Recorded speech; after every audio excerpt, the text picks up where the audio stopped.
예, 오늘의 모닝 브리핑 시작하겠습니다. 미국 유럽 갈등에 미국의 주식, 채권, 달러, 동반 약세를 보이는 그런 모습이었고요. 주요 증권사들의 전망은 엇갈립니다. 이번에도 트럼프가 결정적인 순간에 물러날 거다. 조정의 빌미가 될 가능성, 큰 충돌도 걱정해야 된다. 이렇게 좀 엇갈리는 모습이었고요. 우리 증시는 13거래일 만에 첫 번째 하락이 나왔는데 상승 종목 수는 가장 많았거든요. 그러니까 이런 어떤 현상들이 어떤 의미가 있는지 좀 설명드리겠고요. 코스닥은 4년 만에 최고치 기록했습니다. 중소형주 종목 장세가 가능한 흐름이 될지 이 부분도 살펴보도록 하겠습니다. 미증시는 오늘 많이 빠졌습니다. 뭐 지수가 2% 정도 빠지면 되게 많이 빠진 거잖아요. 그리고 업종으로 봐도 11개 업종 중에서 필수 소비재만 올라가고 다 빠졌습니다. 그리고 2% 정도 하락한 업종도 되게 많았거든요. 1.99까지 2%로 반올림해서 보면 6개 업종이 2%대 하락을 한 거니까 뭐 전체적으로 좀 급락세를 보인 하루였다. 그러니까 이렇게 볼 수 있는 대목이죠. 우선 뭐 트럼프의 관세 발언이 아무래도 부담이 됩니다. 그러니까 뭐 단계별로 2월 1일부터 유럽에 10% 관세, 6월 1일에는 25% 관세 이렇게 이야기를 하고 또 프랑스산 와인에 200% 관세를 부과하겠다 이렇게 또 언급을 했잖아요. 이게 유럽은 당하고만 있는 게 아니라 덴마크 연기금 쪽에서는 미국의 국채를 정리하고 있습니다. 그러니까 덴마크 연기금이 하나가 아니기 때문에 이제 복수인데 한 곳에서는 아예 다 정리해버렸다 이렇게 하고 있고 또 다른 곳에서도 정리하고 있다 이렇게 이야기를 하면서 향후에 미국의 비상장 기업들에 대한 투자도 중단할 거다. 이렇게 이야기를 했거든요. 물론 이제 덴마크 연기금이 어마어마하게 커가지고 미국 경제에 결정적인 타격을 줄 정도는 아니지만 덴마크만 저러지 않을 거거든요. 그래서 향후에 미국 자본시장에 문제가 될 소지가 있다. 이렇게 해석되는 측면이 있고 뭐 이번 모든 것은 다 트럼프가 만들어낸 현상이라고 봐야 되잖아요. 근데 타이밍상 지금 일본도 묘해진 상황이죠. 일본이 갑자기 선거하게 됐잖아요. 중의원 해산 이렇게 되면서 선거를 하겠다 이렇게 돼버렸고 그런 과정에서 센 공약을 내세워야 되니까 일부 세금을 폐지할 거다.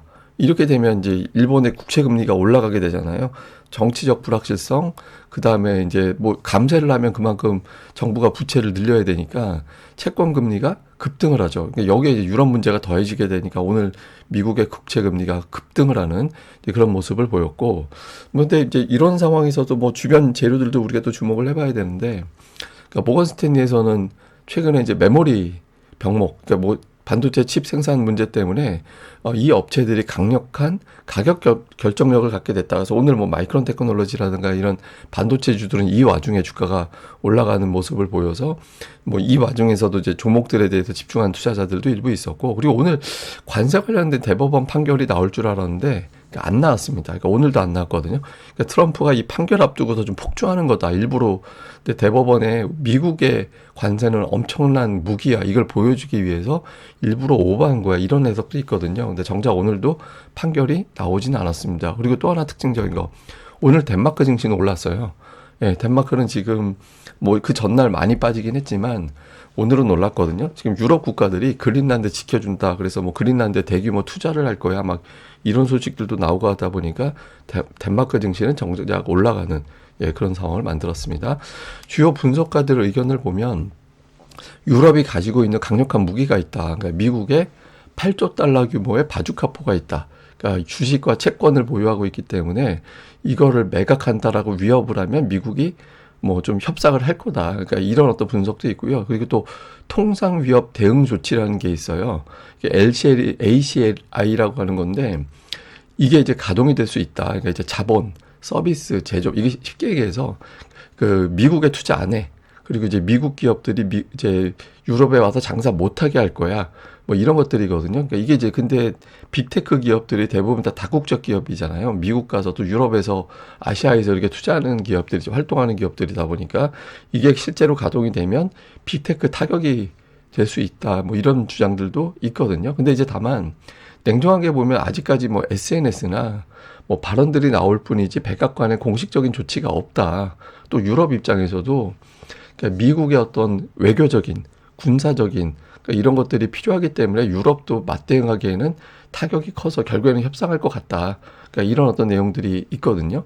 그래서 이제 뭐 결국에 협상할 건데 만약에 실제로 발동이 된다라면 뭐 빅테크는 타격 받을 거고 중소형주가 유리하다 이렇게 보는 시각이 있고요. 그리고 이제 그 양쪽에서 최악의 경우 앞서 말씀드렸던 그 통상위협 대응 조치랑 미국에서는 이제 유럽에 우리 천연가스 안 팔 거야, LNG 안 팔 거야 이래 버리면 이제 최악의 국면으로 갈 가능성이 있고, 또 이제 유럽에서 작정을 하고 트럼프가 이제 주식에 민감하잖아요. 그래서 그 금융시장 흔들면 트럼프도 결국엔 협상에 올 거야 이렇게 뭐 감정적인 어떤 충돌이 나올 거다 이런 어떤 걱정을 하는 것도 있습니다. 근데 다수는 이번에도 탔고, 그러니까 결정적인 순간에 트럼프 대통령은 물러날 거다. 그래서 이번에도 이제 뭐 세게 해놓고 결과적으로 이번 주 수요일에 이제 다보스 포럼에서 양측 정상 만나고 또 하잖아요. 또는 이제 2월 1일 직전에 어떤 협상의 메시지를 내놓으면서 유럽이 이래서 한번 봐줬어 이런 식의 메시지가 나올 가능성이 높아서 이번에도 결국에는 이제 좀 걱정은 되지만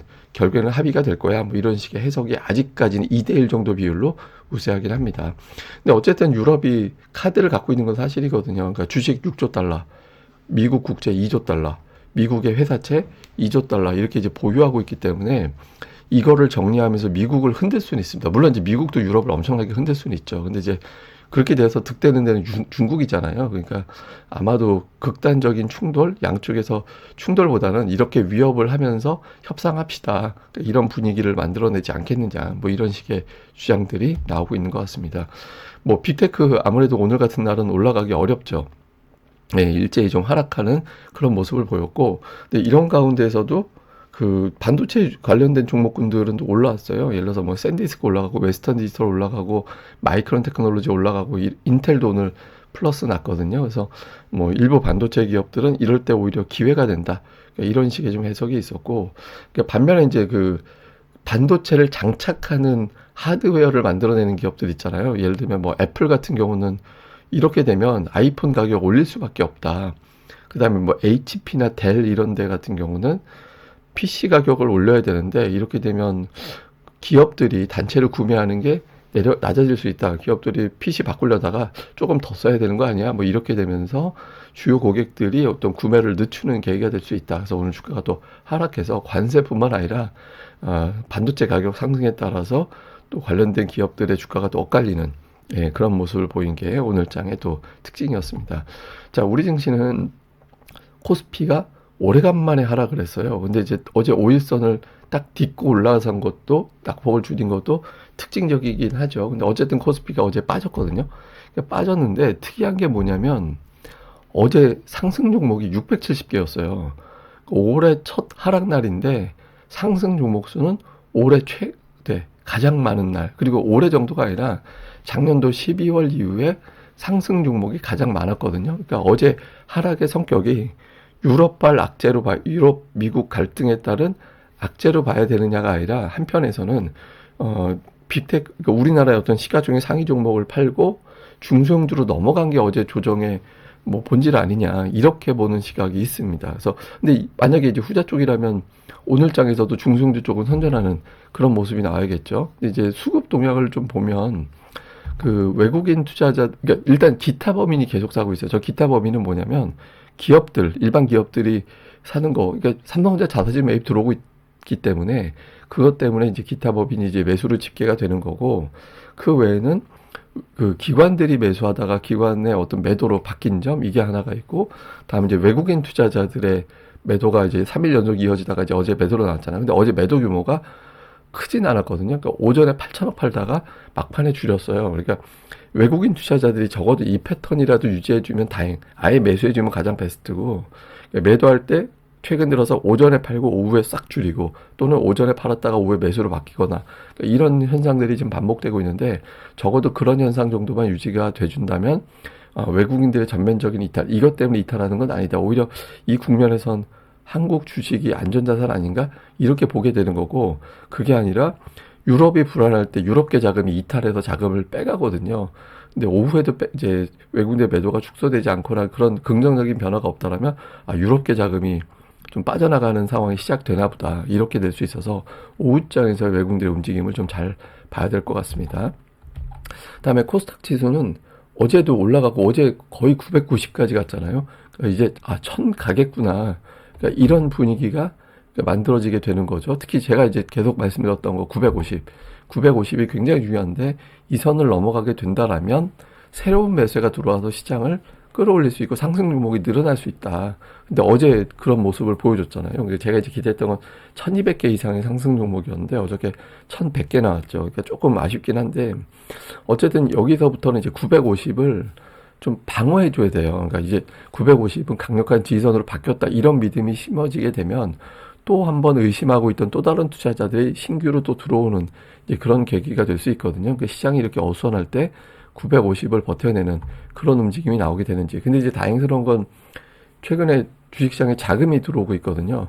고객 예탁금이 계속 늘어나는 그런 모습인데 그 저점 지난번 어떤 작년 말 저점부터 따져놓고 보면 75조 원에서부터 93조 원 이렇게 들어왔고 최근 저점 이번 저점 사이클에서부터 따져놓고 보면 81조 원에서 93조 원이 된 거거든요.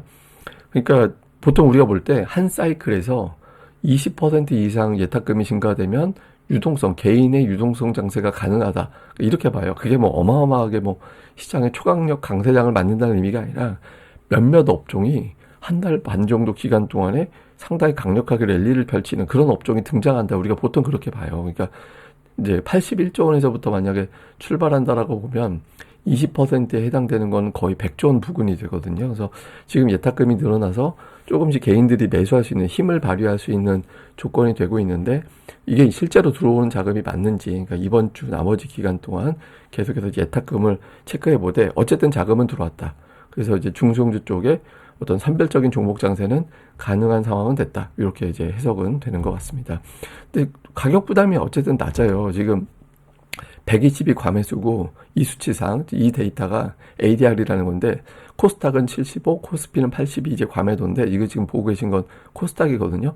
근데 이게 보면 120하고 75 중에 75에 더 가까운 위치잖아요. 그래서 대형주 몇 개가 지수를 만들어서 그렇지 중소형주 쪽은 오른 게 별로 없습니다. 그러니까 좀 상대적으로 코스닥, 코스피 대형주보다 좀 체급이 낮은 종목들 쪽에서 몇몇 종목군들을 좀 이렇게 어수선할 때 투자자들이 좀 주목할 가능성이 있으니까 설령 주가가 빠진다 하더라도 뭐 기관들이 따박따박 물량 받아내고 최근에 강력한 움직임 시도가 있었던 종목군들 이런 것들은 계속해서 좀 체크를 해보는 게 필요하다 이렇게 봐야 될 것 같습니다.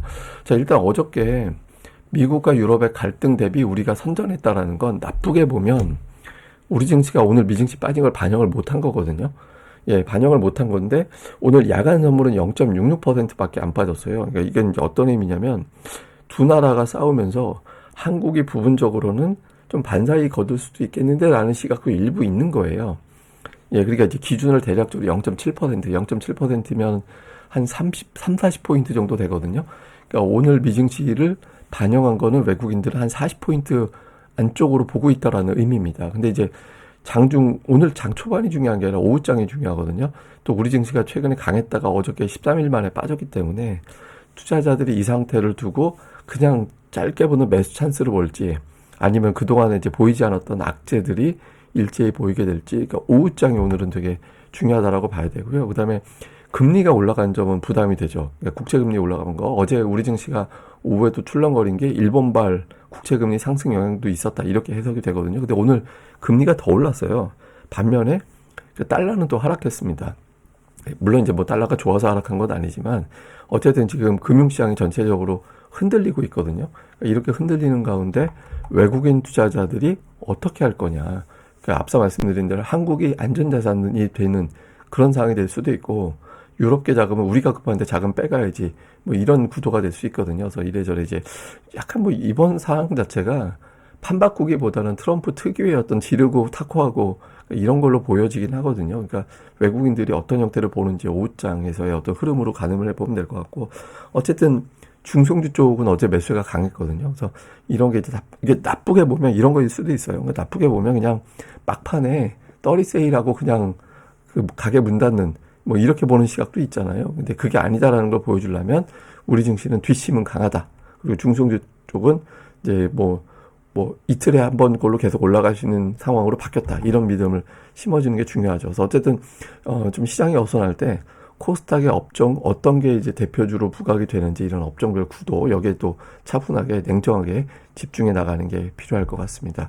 근데 어쨌든 주목하는 건 어제 시장은 꺾였지만 상승 종목 수는 가장 많은 날이었다라는 점. 그러니까 지수가 중요한 게 아니라 종목 구도는 뭔가 변화가 있다. 그러니까 그렇다고 대형주가 여기서 고점은 아닐 거예요. 그러니까 이제 대형주 쪽에서 중성주로 넘어가고 또 현금이 있던 거를 중성주 쪽에 투입하는 투자들이 있었다라는 건데 오늘하고 내일 이제 그런 흐름이 또 다시 한번 반복이 되는지가 하나가 있고 또 하나는 이제 연속 상승 기록이 끝났죠.